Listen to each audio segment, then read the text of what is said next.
Hello everyone. আজকে একটা অন্যরকম ভিডিও শেয়ার করে নিচ্ছি।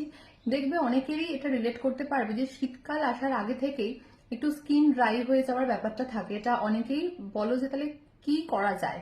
ফার্স্টেই বলবো যে বডিকে হাইড্রেটেড রাখো, কারণ অনেক সময় শীতকাল আসলেই আমাদের জল খাওয়ার টেন্ডেন্সি কিন্তু অনেকটাই কমে যায়। আর যে জিনিসগুলো ডায়েটে ইনক্লুড করবে সেটা হলো নাম্বার ওয়ান, সুইট পটেটো। হ্যাঁ, ওটা ডায়েটে তোমরা ইনক্লুড করতে পারো, কারণ ভিটামিন এ খুব ভালো সোর্স।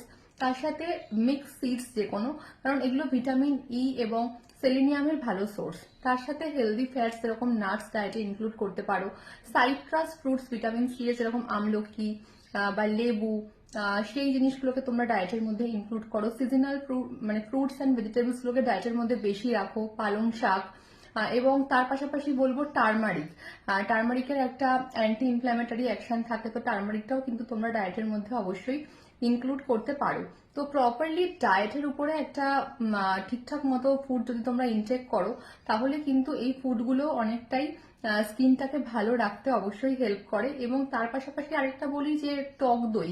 অনেকেই বলো যে ঠান্ডা লাগলে টক দই খাবো না, বা শীতকালে যদি ঠান্ডা না লেগে থাকে সেক্ষেত্রে কিন্তু অবশ্যই টক দইটা কিন্তু দুপুরবেলা নর্মাল টেম্পারেচারে এনে অবশ্যই প্রত্যেকেই খেতে পারো।